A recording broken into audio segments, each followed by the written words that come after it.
Good afternoon, everyone. Good afternoon. I'm so excited that we're continuing the University of Richmond 2020 Wyatt T. Walker Symposium. We began with a very provocative and thought-provoking, provocative and engaging conversation on the protein politics of black religion, and we're going to continue with our final conversation of the afternoon, Rethinking Black Religion, Rethinking Public Life. And then we will welcome our keynote lecturer for the symposium, none other than Jonathan Walton, Dean of the School of Divinity at Wake Forest University. But first, I want to introduce my esteemed colleague. He's a great scholar, a critical activist, and much more importantly, a very humane individual who attempts to build community wherever she is. Professor Atiya Husain is assistant professor in the Department of Sociology and Anthropology here at the University of Richmond, and she will moderate our final conversation of the afternoon, Rethinking Black Religion, Rethinking Public Life. Atiya.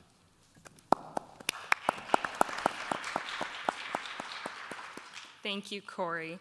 Hello, everyone, and welcome. Thank you for coming to our final panel here.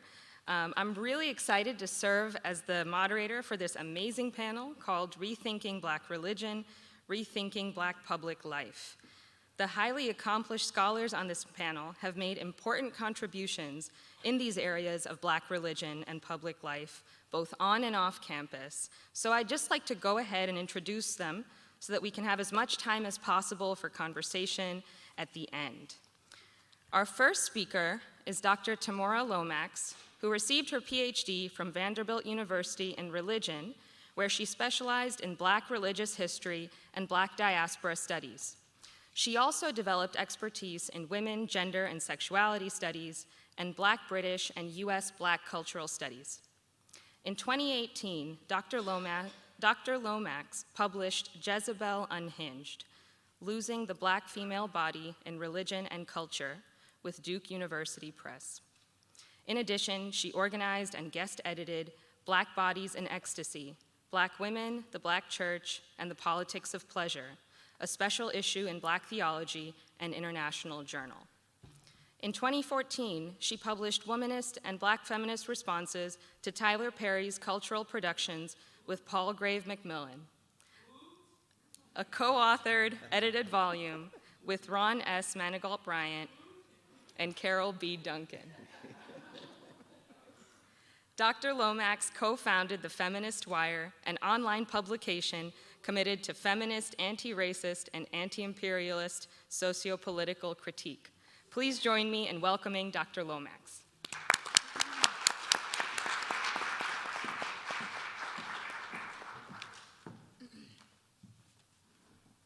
Thank you. Thank you for all being here, and thank you to my friend, where did you go? Oh, there you are. And brother, Dr. Corey Walker, for coordinating all of this and always keeping me on the program. I appreciate that. So before getting into my paper, I want to kind of give you the backdrop of the inspiration for the paper, just so that you know. Now, I'm not going to, this paper is a part of a larger body of work that I'm going to be publishing later, but the inspiration for the paper is a conversation that I imagined it as a conversation. It's not a conversation, but a video footage of Ella Baker that she did in 1974, and then an interview that Wyatt T. Walker did in 1985. And it kind of dovetails into something that Melva said earlier that Walker said about all this feminist stuff, right? And so in the video, Ella Baker talks about the sexism that she experiences in the SCLC, and then thus her creating SNCC. And she talks about not just the sexism, but particularly the patriarchy that she experienced and this need for this black messiah, right? So there's that. And then later on, there is a interview that Wyatt T. Walker does where he is critiquing SNCC for its leadership style, like the democratic leadership style, and he laments the fact that King did not have veto power within SNCC. So that's kind of the backdrop. Now, I am not talking about them in this paper, but it is this need for the Black Messiah and this patriarchal privilege that I want to get at, because I think that that's a larger issue. And so I've titled the paper, "All the Things We Could Be by Now If Papa's Maybe Didn't Need to Be His Baby, the Black Church and the Crisis of Civilization and Patronymics." In an article titled, "Millennials Aren't Skipping Church, the Black Church is Skipping Us," Megan Jordan posits, "We are leaving in search of practices that are overtly inclusive of our sexuality, ancestral practices, and race, both in who we see or interact with in the congregation, as well as the pictorial representation in worship spaces." I also mentioned the impending millennial Black church exodus elsewhere in 2018, noting the need for further study.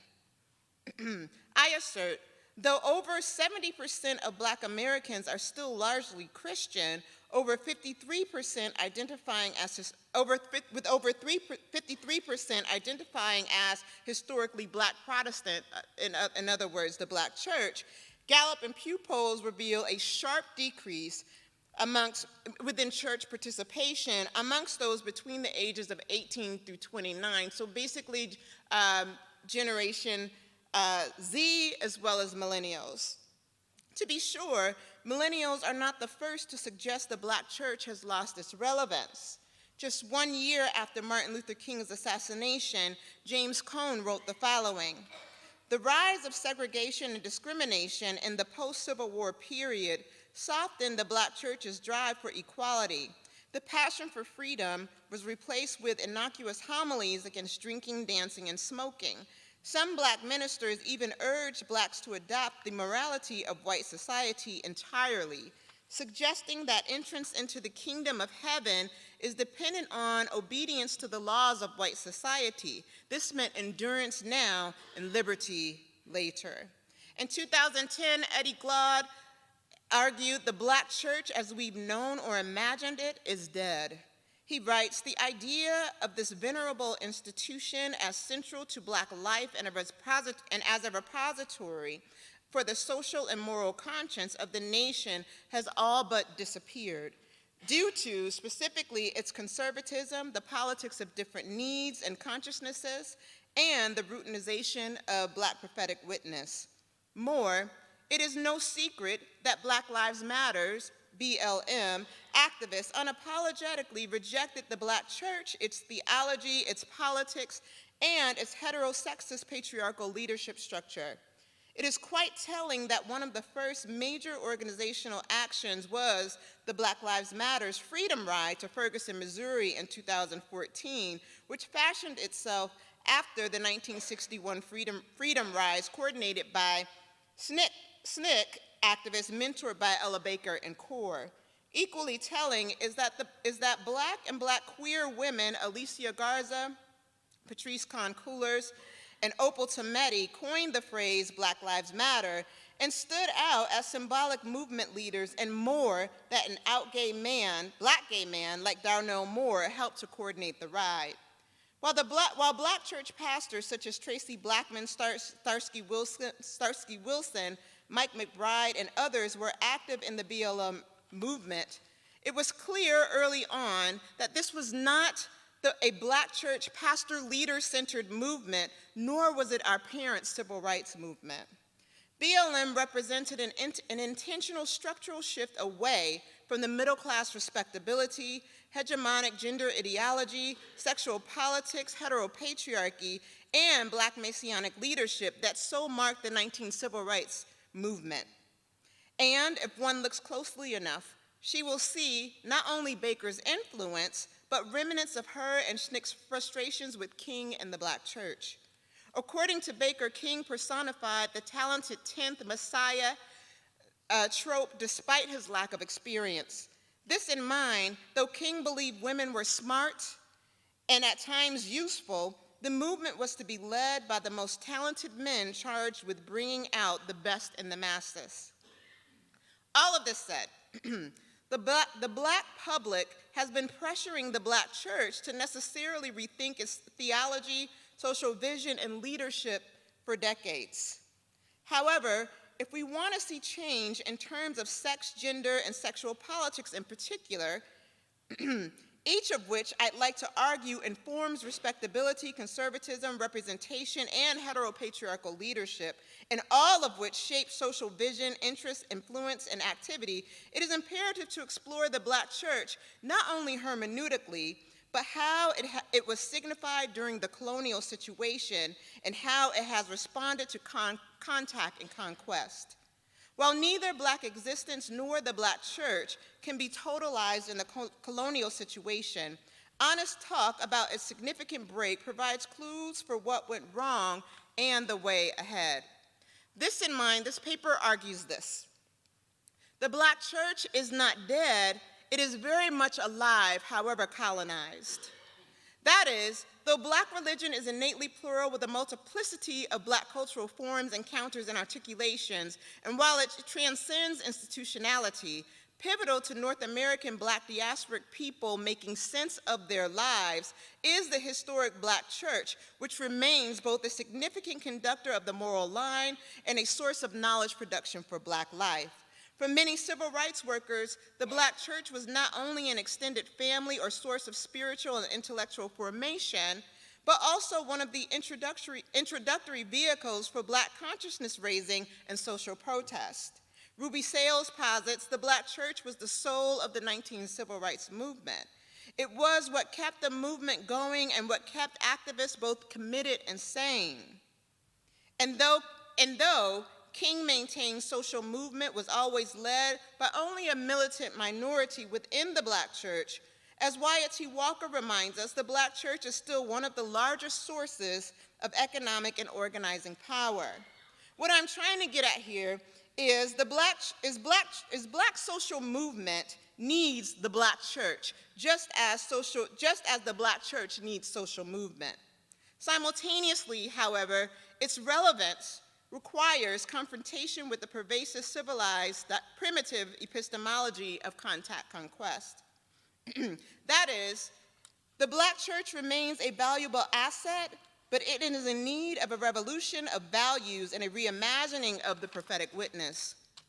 This entails, I believe, coming to concrete terms with what happened during slavery, attempting to make sense of the trauma of decentering and destructing black personhood, religiosity, and sexuality, acknowledging that whoever black folks were and what they believed prior to the colonial situation will never be the same, and sorting out what meanings have collective value in neocoloniality and which do not.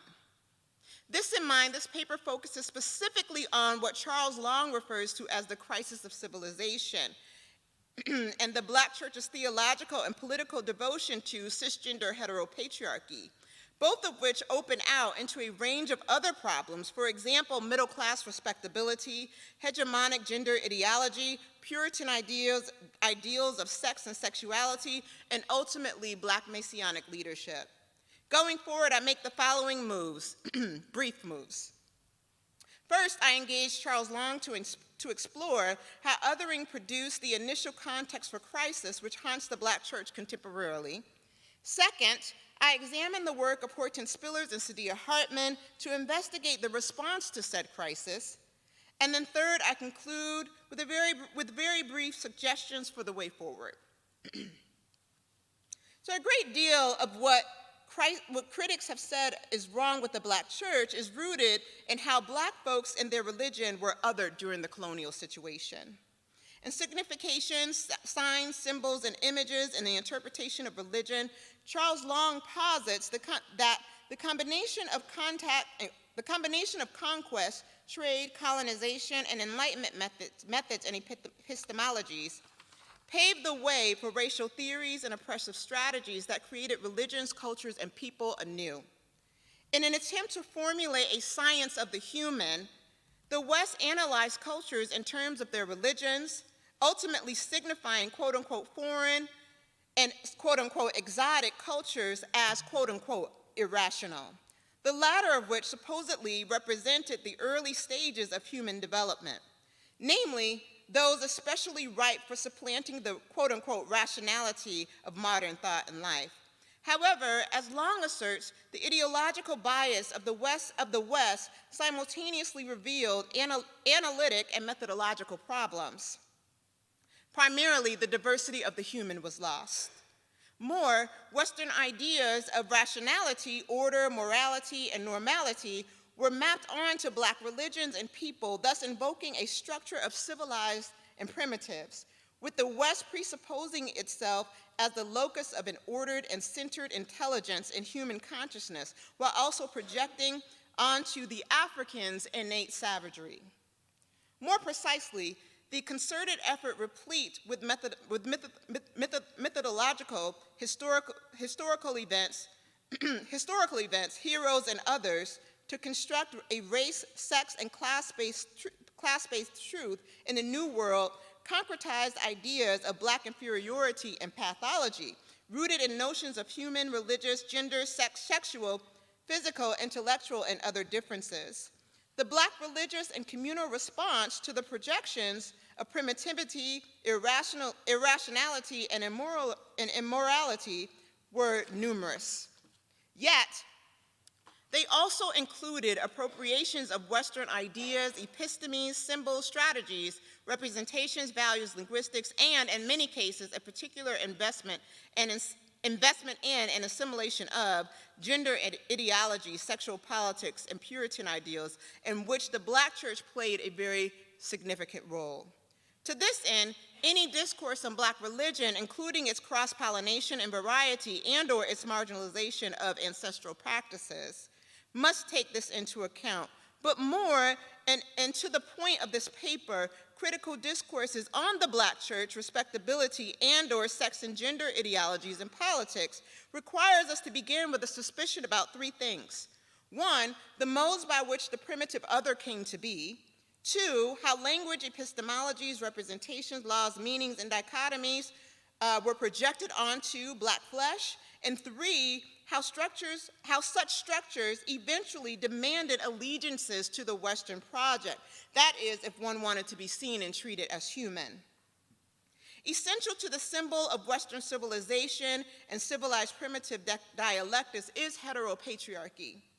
As I write elsewhere, in her essay, Heteropatriarchy and the Three Pillars of White Supremacy, Rethinking Women of Color Organizing, Andrea Smith argues that the heteropatriarchal family, which includes state-sanctioned marriage between a white wife and white husband and the production of white children, is pivotal to United States empire because it institutionalizes patriarchy as a civic duty and requires a cisgender binary system in which only two genders exist, with one dominating the other.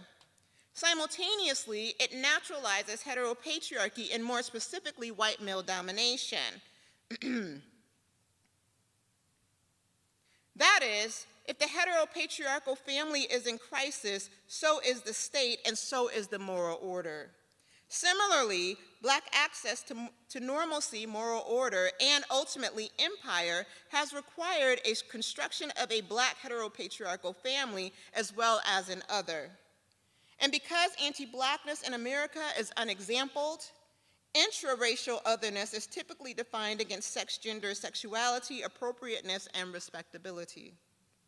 Thusly, pivotal to the Black church's theology, politics, and practices, particularly those relating to sex, gender, and power, is not only the crisis of civilization and being made over into primitive others, but a crisis of Black moral order, rooted in the denial of patriarchal rights during North American slavery. In Mama's Baby, Papa's Maybe, an American grammar book, Horton Spillers asserts that diasporic plight, the Middle Passage, and the theft of body turned the free into captured flesh and imprinted them with sexual indifference. The degendering exploitation and sexual assault of captured fathers in particular denied them the right to know, parent, raise, protect, or name their children. That is, while the name of the father established property, captive fathers were property. Spillers argues that masculinity constituted through the African father's banished name and body and the captive father's mocking presence, hence Papa's maybe, led to enslaved children and their heirs having a distinctive relationship to the patriarchal model on one hand and a crisis of identity on the other. Concurrently, while the patronymic was ultimately an empty category, the heritage of the mother both claimed and denied personhood. Mama's baby, then, means to disclose the complex alliance between mothers and their children, which in the most basic sense was biological. Yet simultaneously, it was also troubling because it was the status of the mother that determined social definition. The point here is not matrifocality, it is not matrilinearity or matriarchy, particularly as the enslaved mother could not claim her child. It is to note how, as Spillers argues, that the African American male has been touched by the mother, handed by her in ways that he cannot escape, and in ways that the white American male is allowed to temporize by a fatherly reprieve. She posits that Black male identity was dependent on the recognition of the mother, thus imprinting them with the feminine.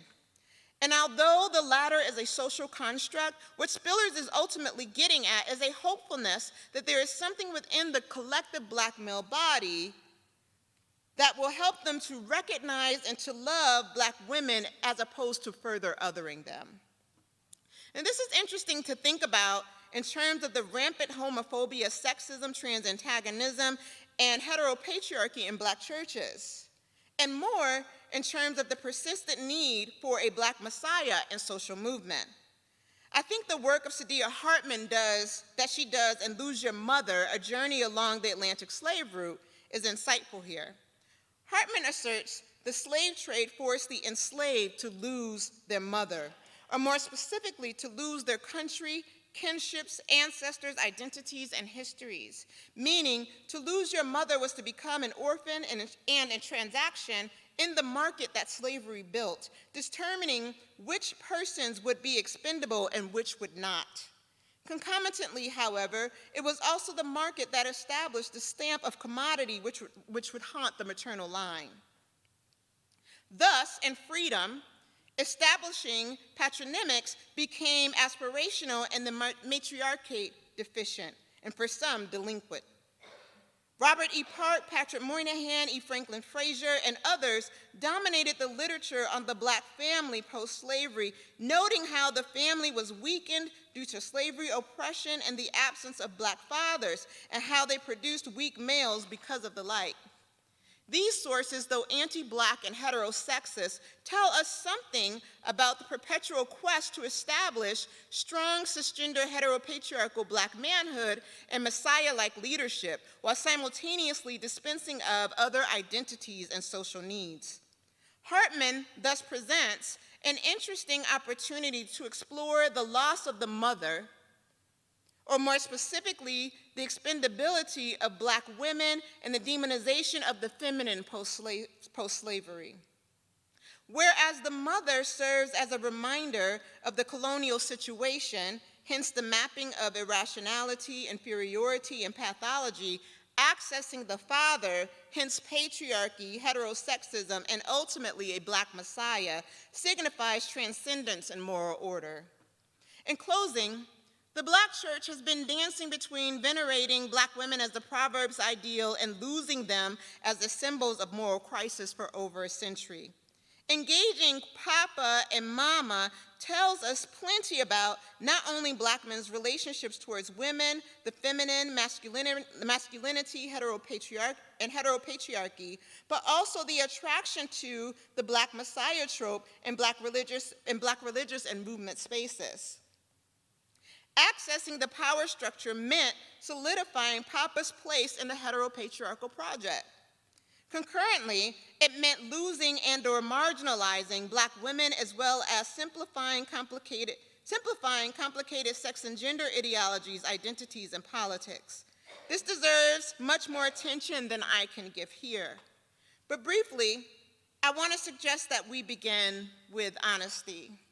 In her essay, All the Things You Could Be by Now If Sigmund Freud's Wife Was Your Mother, Psychoanalysis and Race, Spillers rereads psychoanalytic text by Sigmund Freud and Franz Fanon to develop a link between race and psychoanalytics.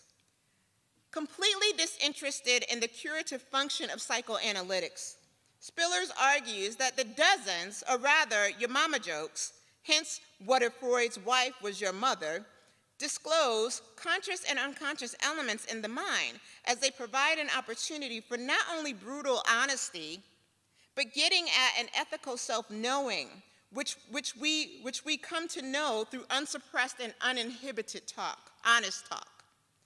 The latter, honest talk, notes interior intersubjectivity, which she argues is a strategy for not only agency and self-expression, but for self-interrogation and for getting at beginnings. I think a revolution of values and reimagining prophetic witness requires this kind of work. For me, it led me to wonder all the things Black folks could be by now if there was no need for Papa's maybe to be his baby. That is, how differently might Black social movement and the Black church look if aspirational Black heteropatriarchy weren't pivotal to proving civilization and rationality, hence intelligence, morality, and worth? Long asserts the symbol of civilization must be demythologized so that it no longer possesses an ontological prestige. Specifically, this means recognizing the continued force of the colonial situation and the lasting impression of the primitive other as omnipresent. More, it means admitting that the cisgender heteropatriarchal project, hence Black patriarchy and the Black Messiah, are defective symbols of civilization, morality, and value. That is, emphatically, however, not to say Black men, fathers, or movement leaders do not matter.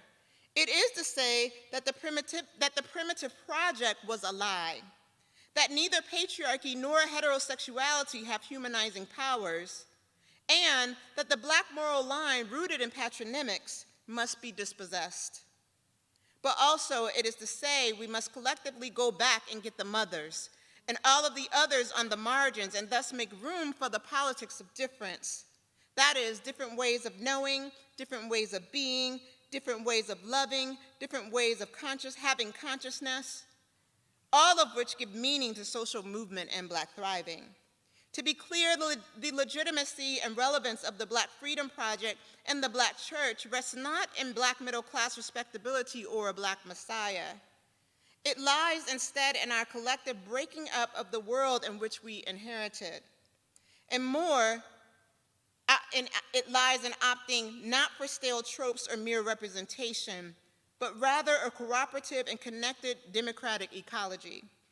Specifically, one that is not only dedicated to laying all of our oppressions bare, but in the words of Toni K. Bambara, one that is committed to social, political, and spiritual struggling through deep and murky waters, as well as one that is willing to do the unceasing work of inner communal and political transformation. Thank you.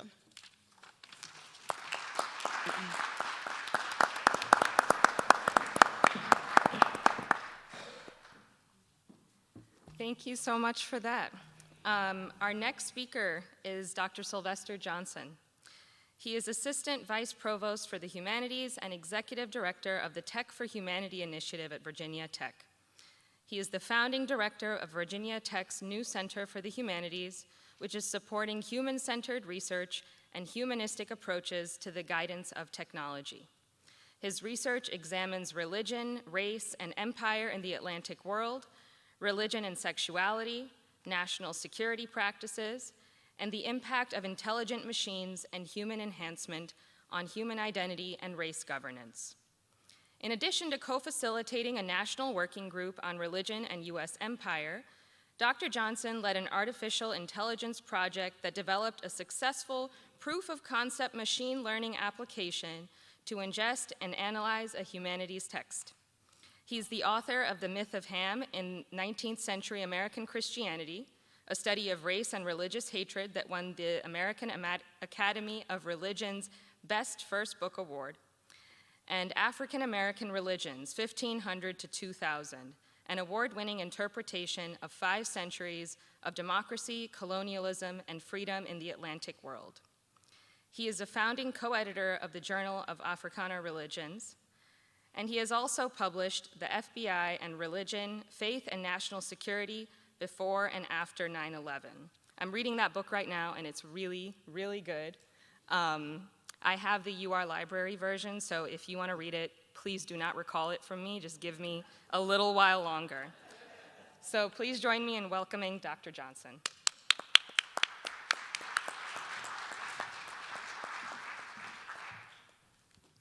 Thanks for the kind introduction, and thanks to Corey Walker and the invitation to participate and organize this, and all of you who have worked on this event. Is a really amazing set of conversations. I'm very delighted to be here.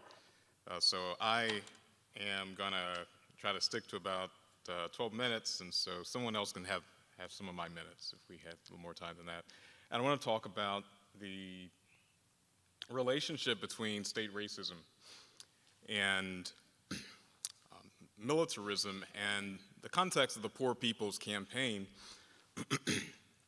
to try to understand the significance of what Atiya Mbembe has very eloquently explained as necropolitics, as a focus on technologies of death and destruction that are deployed within the context of colonial power that is integral to understanding how racism gets put to work in order to dominate peoples. And one of the things that is significant about Wyatt T. Walker's legacy is, of course, his role as a co-founder of the Southern Christian Leadership Conference, which spearheaded in coordination with many, many different organizations, and of course, powered by a massive grassroots movement. The efforts to mount a mass strategy for anti-racism, for anti-US imperialism, and for promoting human rights on a very broad level. One clear example of that, in one way, can be understood as a culmination of his efforts and those of others who were putting together different dimensions of resistance and transformation to these structural systems of inequality, was the Poor People's Campaign that really developed in 1968 as an effort to occupy the National Mall. And the result of that occupation was thousands of temporary residents on the National Mall, creating what they called Resurrection City. Now, what's significant in understanding that history and this development is the context of the militarized response to it. And this is an image of the erection of the putting together of the temporary housing that was on the National Mall in the summer of 1968. This started in May of '68, and they were forced to evacuate later in the summer. But during that time, thousands of people came from many different parts of the country because they were mounting an effort to demonstrate to the US Congress that there had to be a transformative, concerted response to structural poverty. And that was going to require massive resources, rethinking the way government should be involved in those efforts, and understanding that capitalism had to be fundamentally rethought and reshaped. One of the things that happened there are people holding umbrellas in this image, because one of the things that happened was a challenge is that the rains were so heavy that summer, it turned that mall into literally a mud bog of several inches of mud. This is an aerial image of, to your left, some of the housing structures that were erected on the mall. And this is another image of one of the indigenous American leaders who was there with other indigenous Americans as part of that occupation to make the US government accountable to the violation of U.S. treaties with indigenous nations. These indigenous nations are, of course, sovereign nations. That's why they are in that's why they can have treaties with the U.S. as a sovereign state.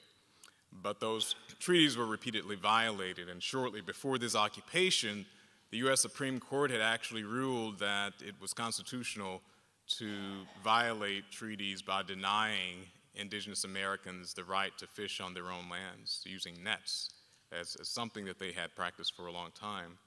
All of these efforts were really signaled in the attempt to be transformative, to put on display the impact of poverty on the lives of people, and also to make it impossible for those who sat at the center, at ground zero of decision-making power in U.S. governance, making it impossible for them to ignore the fact that Americans' lives were being devastated by a structural system of poverty, and that this was tied to a global system of inequality that was partly significantly exacerbated by U.S. occupation of the globe, by the massive budgeting for militarism, and to demonstrate those linkages.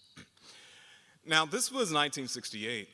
In 1967, one of the important developments was the FBI's announcement of a new iteration of counterintelligence strategies that were formulated under the title, for short, COINTELPRO, or counterintelligence programs. And in 1967, what had been a longer history of using extraordinary methods to destroy people's lives because they were identified as political enemies of the United States was targeted particularly on what can be broadly understood as the Black liberation movement. In the assessment of the FBI in 1967, the greatest threat to the internal security of the United States was what the FBI referred to as the Negro Rebellion. That was the most dangerous threat, according to the FBI's assessment of the internal security. Externally, it was the Soviet Union. Internally, it was Black people fighting for Black liberation. And they were very consistent in understanding the comprehensive nature. So at the head of that was the Southern Christian Leadership Conference. They saw that organization as not only a hate group, according to the FBI's documentation, but as the most dangerous hate group. And they saw its leader, its executive leader, earlier in '68, Martin Luther King Jr., who was assassinated that April, and then others come to leadership, Abernathy and others who were involved in moving forward this Poor People's Campaign.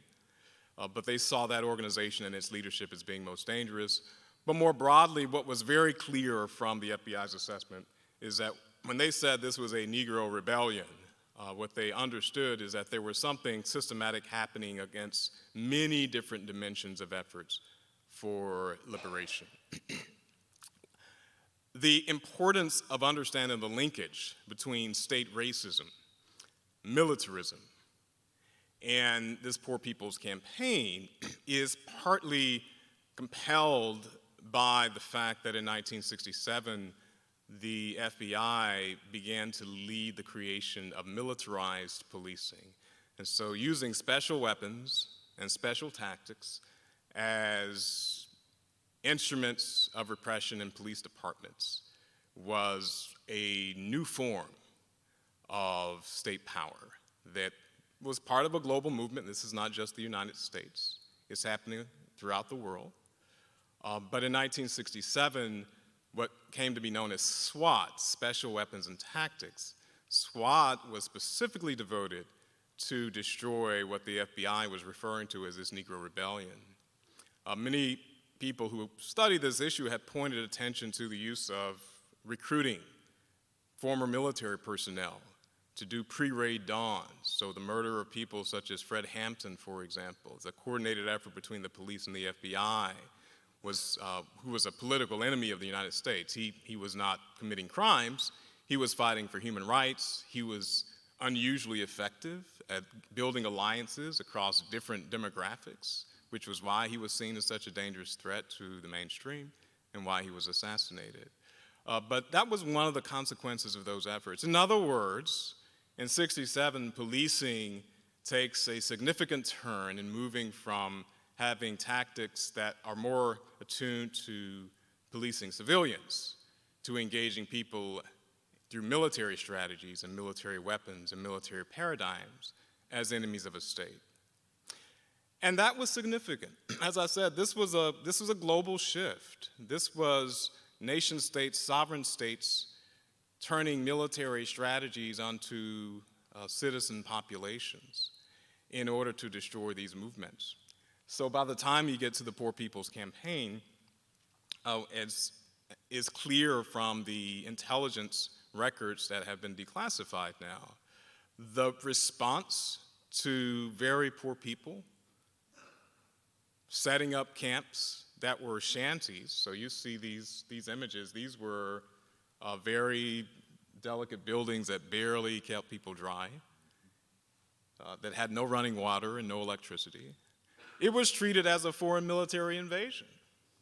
If you read through the records, the CIA was involved, the FBI was involved, the military divisions the intelligence divisions rather, of every single branch of the US military was involved in trying to repress and disrupt and destroy this effort. The very emphasis on nonviolence that is so familiar to people who study the history of civil rights is actually indelibly shaped by what Achille Mbembe is talking about as necropolitics, is these tactics of destroying and killing people. Because one of the political aims of bringing to the surface repeatedly that these were nonviolent tactics was to signal to these militarized state authorities, you should not kill us because we're coming peacefully. But it's always there. It's there in Black lives. It's being surrounded by military weapons, by people who are trained in military tactics, who have their sniper scopes, who have their weapons developed for warfare in Afghanistan, trained on civilian protesters who are unarmed, is dealing with that necro-political structure. And so one of the things that I'll close with this, on the one hand, it is certainly the height of perversity that the response by a sovereign state to one of the most significant iterations of human rights activism was to treat it as a military invasion and to weaponize the response to it. There's also something telling about the fact that even though these activists, whose institutional practices were in a significant way a product of Wyatt T. Walker's activism and his commitment, even though they were going up against a sovereign state that pulled out all the stops in order to destroy their lives in many different ways, breaking up their marriages, assassinating them or having others to assassinate them, destroying their financial capacities through hypercriminalization and incarceration.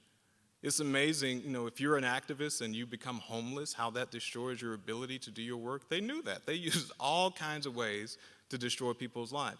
And despite all of those things, what is significant is the agency that perdures through that activism. So they were highly effective at actually persisting despite those attempts, even though they didn't have the funding of a sovereign state. And they weren't using military weapons. They were deploying strategies that were rooted in their commitment to nonviolent change and human rights, or as Deacons for Defense were doing, taking up arms to defend themselves, which is also part of this Negro Rebellion, that they were able to transform something on a significant level. And this was emblematic of the connections that were part of this global understanding of human rights change. And so you were talking about SNCC's involvement. They were especially attuned to the transnational linkages that were emerging through the Pan-African movement and the clear understanding that what was really happening was a larger movement of colonial governance that had to be broken apart, that was happening globally. But that agency is significant as well, that when we think about this history of the move to transform a state that is employing necropolitical tactics to destroy a movement, we should not be so awed by the perversity of it all that we forget to appreciate the fact that there is some kind of profound courage and power in the fact that these people who were able to move against a sovereign state and make it do things that it didn't want to do were so efficacious as to benefit us every day with the rights and privileges and freedoms that we have while we still must struggle. So I don't want to focus so much on the awfulness of the perversity that we forget to appreciate the fact that they actually succeeded in doing something that was transformational in having to go up against a sovereign state. But I'll pause there. Thank you very much again for the invitation to speak, and look forward to our Q&A.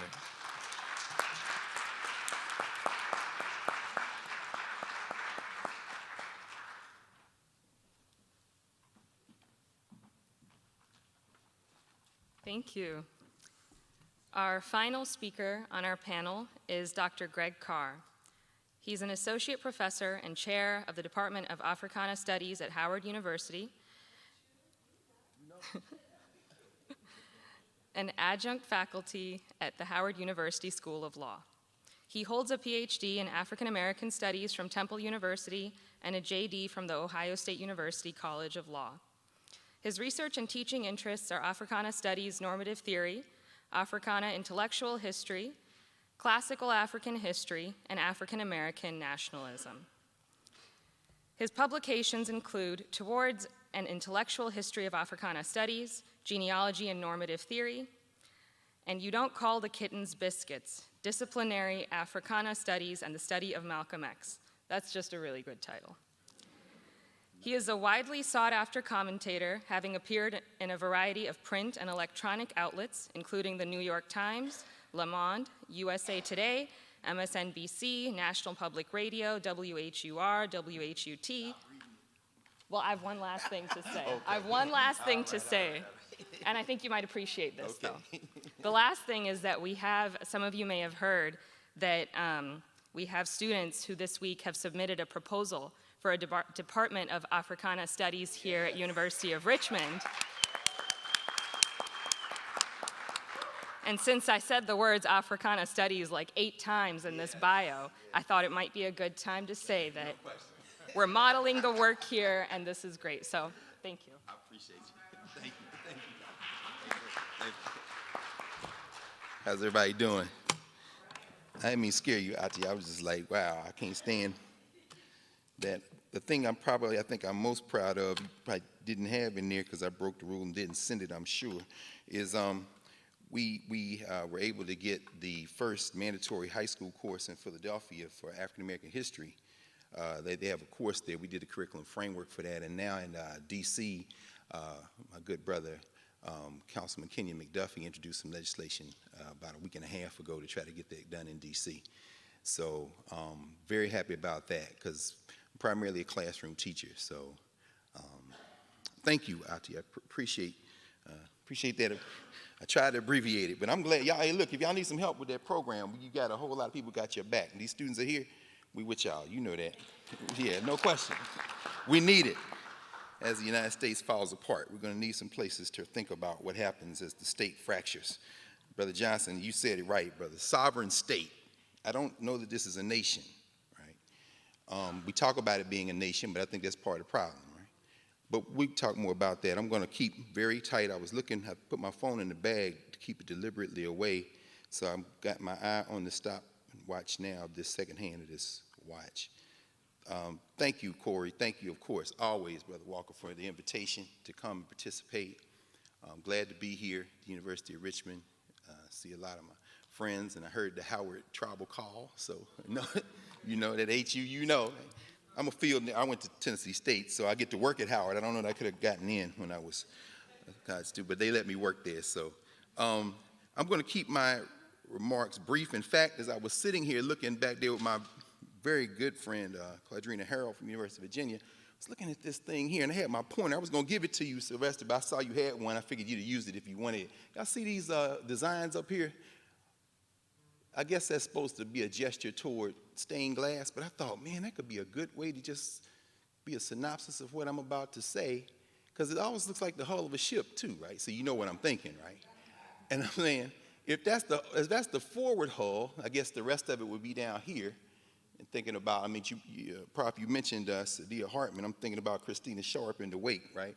So which way are they going? Well, but more importantly, if you look at this as a kind of heuristic device or some type of kind of gesture toward a paradigm for understanding and theorizing Africana, the Kikongo people would say you're born, you reach the top of your adulthood, you make transition, and then you go back to the ancestors. So all this down here is really everything. It's just a brief glimpse. And it goes this way. Europeans would say counterclockwise, but of course the sun goes from this way to this, so maybe this is counterclockwise. Anyway, the whole idea, though, that if this were the wake, then it would be moving this way, which would be very consistent. So if we take this where we are now, and this is where we're going back to, which is where we came from, this American thing is really a temporary moment. And so thinking about, oh, by the way, also the Kikongo would say this line right here that separates those two, of which this is the much greater. This is just a kind of, it's not really a schematic. They're not equal size. This is everything. This is just a brief glimpse. But this line right here, they would call the Kalunga line. They say that's water. And so it's permeable. You got to be able to go both ways. That's why you put babies and old folks next to each other, because one just came from here and the other people just going back, so they kind of get each other. But that having been said, when Y.T. Walker writes in this little book, I left most of my stuff at the house, but Corey knows how we are, man. We be pulling each other's bag. You got this, man. Now you got this. Now he got everything. So, you know, I'm like, okay, I'll just bring one of these few little scraps of books I got. And going back, this is Y.T. Walker's little book, his 19th of the 30 or so books, Race, Justice, and Culture, which is several essays. Somebody's Calling My Name, of course, being his doctoral work that he turned into a book, probably his best-known book. I left the ones at home with Afrocentric in the title because, you know, we've talked a little bit about that earlier, and I want to thank my sister who came earlier, Sister Sampson, for doing that libation, because I was trying to figure out if that plant was real, because I was going to pour a little water in it, but you took care of that. Appreciate that. Bring those ancestors in the room, Ashe. But in this book, he summarizes some of the things he writes in his previous books. So there are actually some good pieces in here to kind of summarize. And so one of the things he says, actually, this is in an essay, the last essay actually in the book, where he's talking about Martin Luther King's impact on social and public policy. He says, the truth is that the characteristic faith of Christians of African ancestry is much closer to the ethics. The truth is, rather, don't run over the comma, brother. The truth is that the characteristics and faith of Christians of African ancestry are much closer to the ethics and morality of Jesus Christ than anything that can be found in Protestant or Catholic expression. And it's interesting because the title of the talk that I sent in for the symposium's The Biggest Thing, Thinking Contemporary Public Life Through Africana Studies Lenses. There's that Africana again. The reason I changed the title, actually, because I have a student that I do an independent study with once a week when he's in D.C. His auntie actually has the name of the center that our dear Sister Jones, a Howard University product, directs. Her name is Katie Cannon. His name is Nick Cannon. And Nick and I pick a book. We've done it for the last couple of years every week, and we've read a whole lot of stuff, things pursuing interest. But last week we were reading a book on a television show called Soul. Some of y'all may have heard of that. Ellis Hazlitt did it out of New York back in the late 60s, early 70s. And we got into a conversation about what it means to convene black spaces and what that looks like. And what does it look like when we start talking about black community? Because that's really the essence of our ongoing dialogue. And he said something that I use as kind of the epigraph to frame this. He said, people want to talk about all the negative effects of enslavement except the biggest thing, Christianity. So I got a real simple question. Why are we holding on to Christianity? I'm really trying to figure it. I'm born and raised in Baptist Church, Cane Avenue Missionary Baptist Church, Nashville, Tennessee. So we weren't allowed to Vanderbilt Prof. My man Dave Williams was there. He just made transition. He taught me federal income tax at Ohio State. We weren't allowed at Vanderbilt much, though, when I was growing up. But I grew up in the church. But I think about what Howard Thurman had to say about the nature of spiritual traditions. Howard Thurman, among so many, very many other things he said, and when in a social structure, in a kind of settler state, or as you say, Brother Johnson, a sovereign state like this, you don't really have a category for him. So what they say is, he's a mystic. Okay, that just means you can't figure out what he's trying to say. He says, in many ways, the human experience of reality is a limited experience. Obviously, we can't really perceive everything. So what we do is he says, I love how he says it, I'm not even going to try to, Thurman is the mind draws a bead on a thing, and then, and then he says, but that bead that the mind draws on the thing that we're experiencing is religion. And that's just the name for a handle for moving things around, because that experience we're experiencing keeps experiencing whether we're aware of it or not. Like I said, we only spent a second on the top of that Kalunga line. Everything else is we can't perceive. We just know that we came out of it, we're going back to it.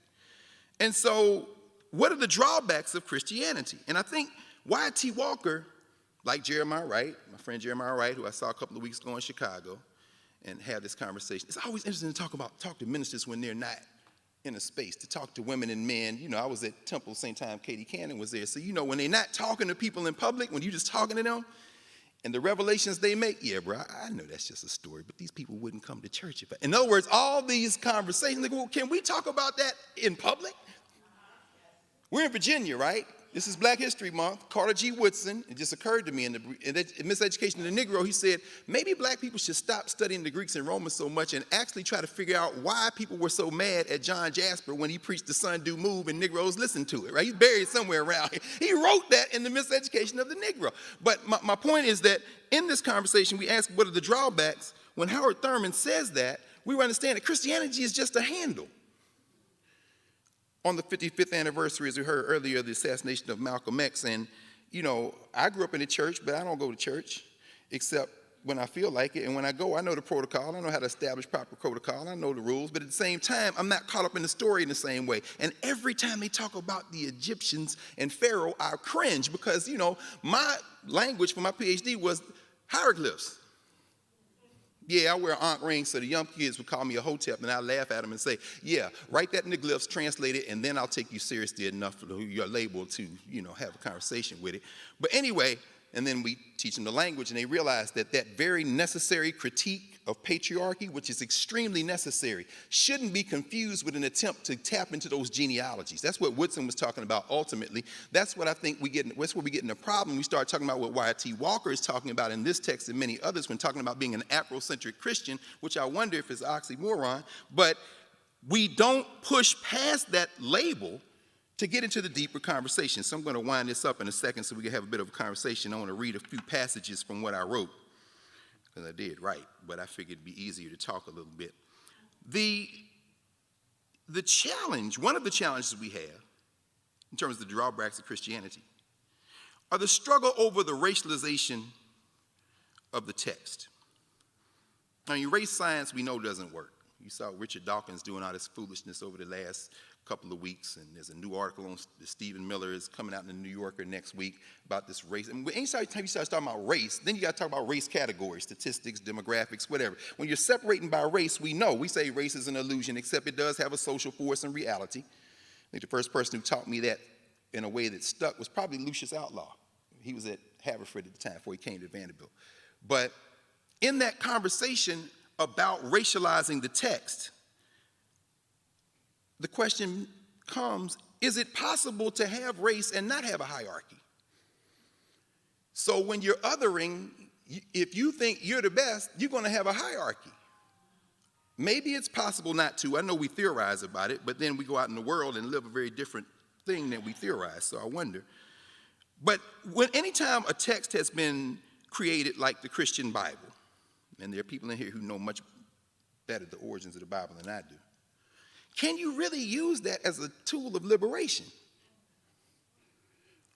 Now, you can use it the way the Yoruba would use the Odu Ifa, or the way they use it in Santeria, or the way they use it in Vodun, the joke in Haiti being that Haiti is 99% Catholic and 100% Vodun, or Macumba, any of the other traditions. But if you can use it in the way they use it in some of those traditions in the modern world, which is to basically exert stories the way you would do to Odu Ifa, for example, then would that make those traditions, and in fact, let me give you another Y.T. Walker quote, because now he's going to talk about this question of Christianity.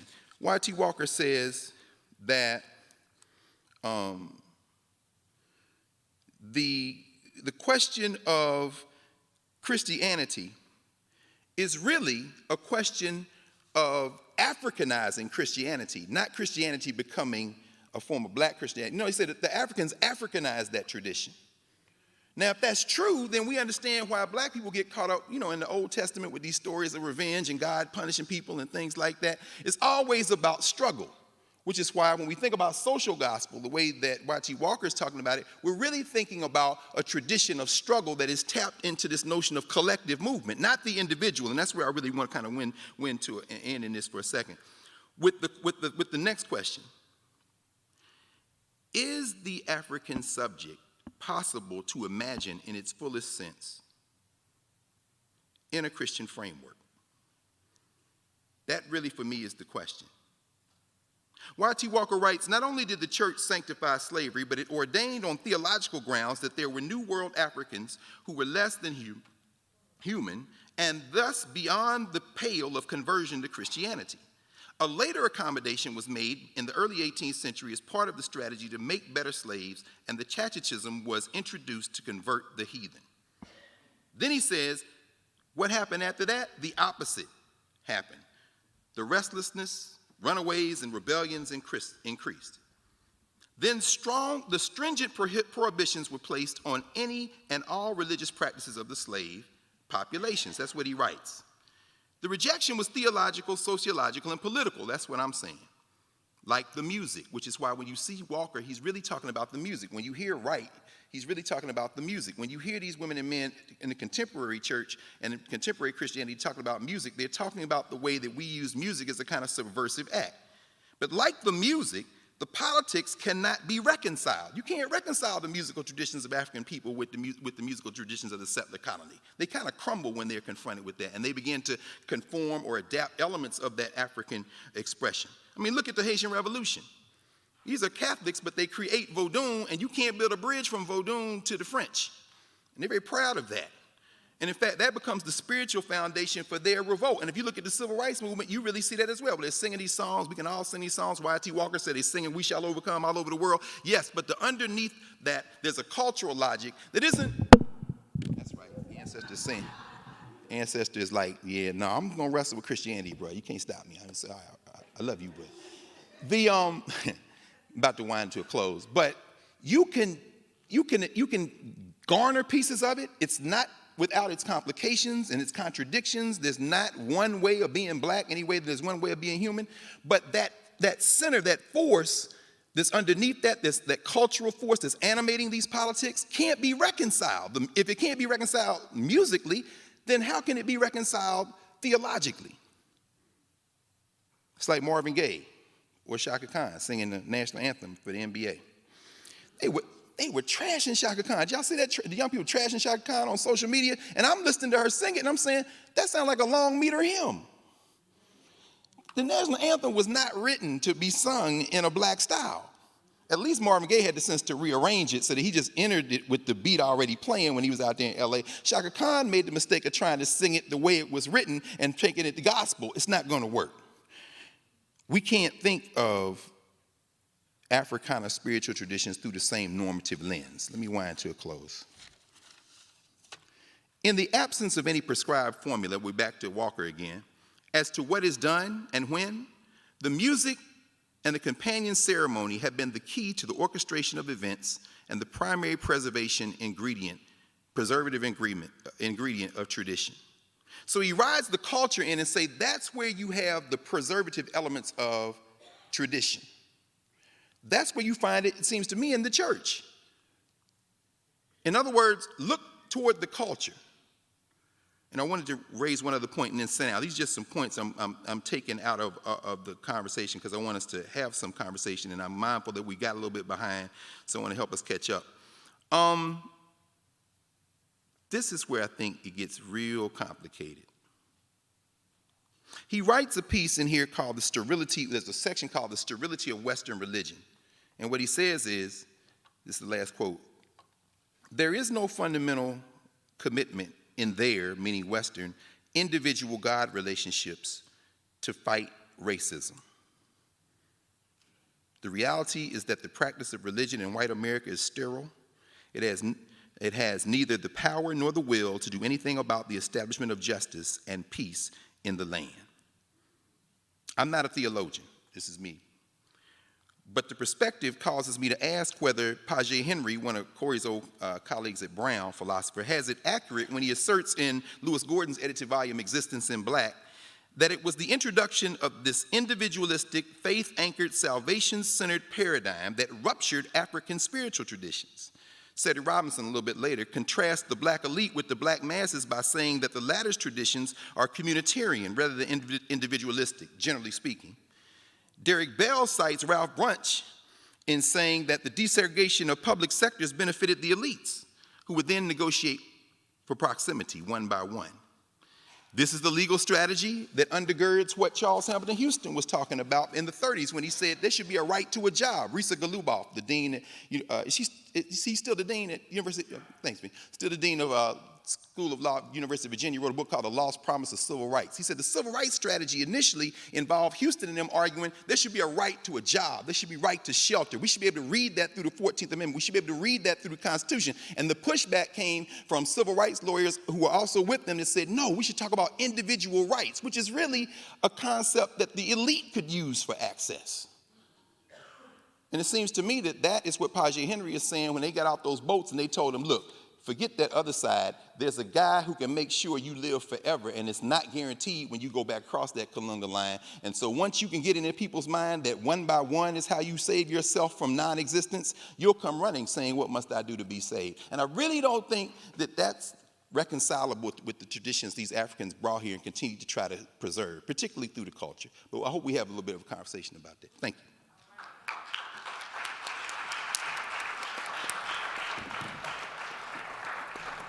Okay, thank you everyone for your talks. We have about 10 minutes for questions and discussion. If you have questions for each other, that's cool. We can open it up also, so we can start anywhere. Can I ask a quick question about the question, because I agree that patriarchy is such a challenge. You mentioned Tony K. Bambara, and this isn't just for you. I think the other folks who were up here just before us, I think it's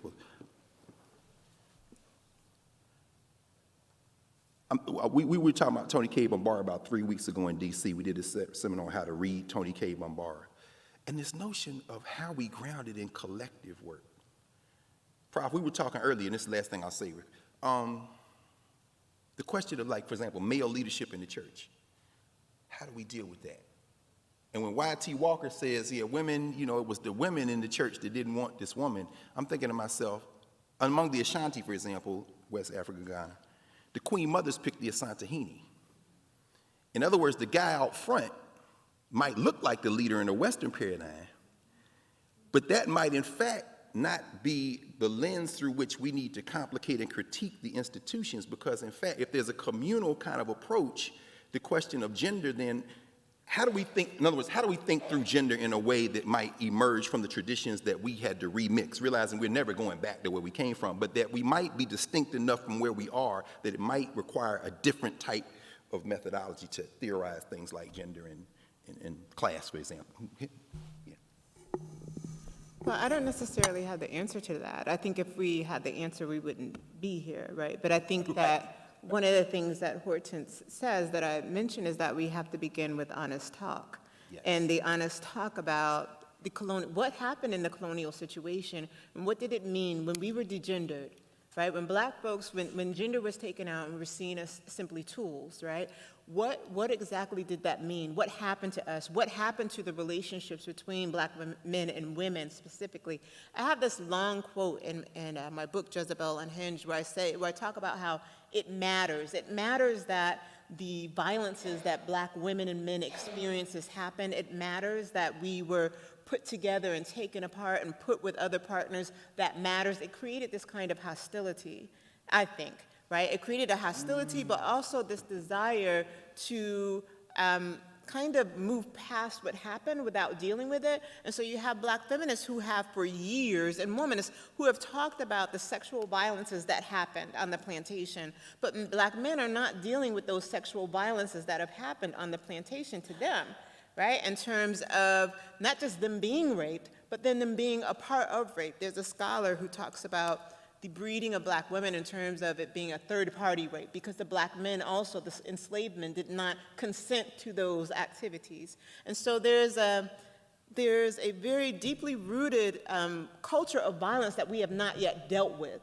And I think instead of us dealing with that, Black men, particularly in the church and post-slavery, have said, well, the solution is in the solution is in Black leadership and communities, but first and foremost in the Black nuclear family. And so the Black nuclear family has been seen as this kind of symbol of civilization and symbol of salvation. And so we have to kind of demythologize that. We have to create new symbols in terms of what salvation looks like, in terms of what civilization looks like. It can't be rooted in patriarchy. No question. Right? It can't be rooted in this idea that there's some sort of patriarchal prize. There is no patriarchal prize. No. I mean, like, what we've been dealing with, particularly Black women, for the past 2 weeks, and dealing with Kobe Bryant and his rape, and then dealing with, or alleged rape, but I read the reports and I read rape, right? So dealing with that, and then dealing now with the basketball player Dwayne Wade and his daughter, right? And so I don't know if you know about these stories, right? So it's been a lot of work. I'm a teacher, I have to know about them. It's been a lot of work, and particularly the resistance I have found has been from Black men in the church, right? Because they have this idea that, you know, there's a particular kind of masculinity that needs to be performed. And they are upset by, Zaya is not the first trans body or trans girl that they've ever heard about, right? But she is the daughter of a man who was performing, they thought, the right kind of masculinity. So there's a very deep issue around what Black masculinity needs to look like. That's actually my latest work, is on parenting against the patriarch, that really deals with Black masculinity and how, what came about during slavery and how that has haunted us. But it comes out in those kinds of conversations where we can't even deal with the feminine. We can't deal with the idea that, you know, I really, you know, the feminine is the social construct, but I think that Horton Spillers is onto something when she talks about particularly slave sons being touched, or Black boys being touched by the mother in ways that no other culture has been. And so them needing the recognition of the mother, but the mother simultaneously representing something that is so perverse, right? And so thus, that is slavery, the market. And so we've not dealt with that. And I feel like within social movements, within the Black church, we have to go back to kind of those beginnings on this soil and take apart or parse through what happened and how, what it meant to be degendered, and how, and all of the complicated and harmful ways that we've tried to go back and gender ourselves. Right? And so, and one of the complicated ways has been to really latch onto patriarchy as this kind of superpower for Black men, or I say aspirational patriarchy as a superpower. And so we've been longing for this patriarchal figure within our homes, within communities, within institutions. That's why I think with President Obama, folks rested when we got him, because like, oh, we've arrived. We got our Messiah. And so even though it was his wife that put him in office, right? I mean, yeah, Black I'm women, just asking. For all of us, not just Black women. I'm not thinking through a gender. It is all of us, but Black women in particular handed him the presidency in 2012. And so there was a resting that happened where folks did not participate in the midterms. They did not participate in the local and state, because we felt like we had arrived, right? That we finally got our Messiah. And so to me, and other people may want to chime in, we have to go back to kind of the beginnings and what happened on the plantation in terms of misgendering and degendering. And I think that's why folks are so transphobic. We know what degendering feels like. And so we want to hold on to what we think is real. And what we think is real is rooted in patriarchy, which is not real. It's problematic. Thank you. Thank you.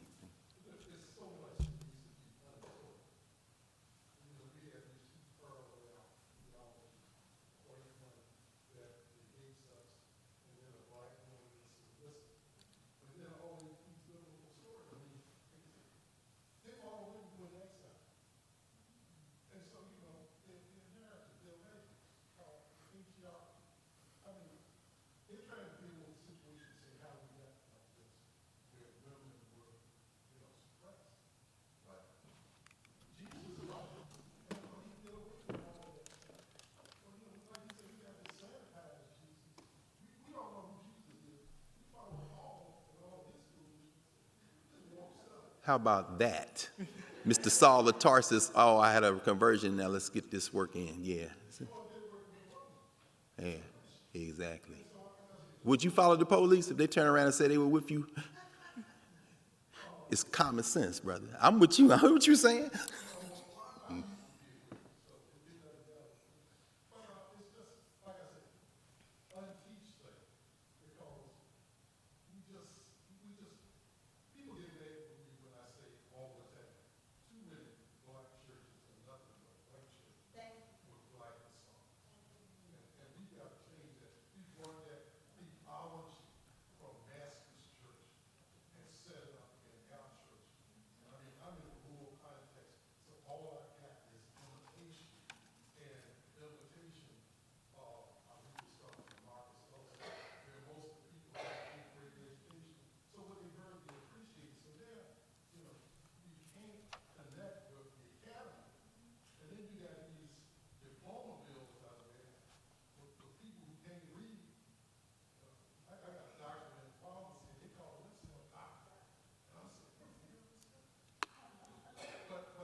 And why is it important?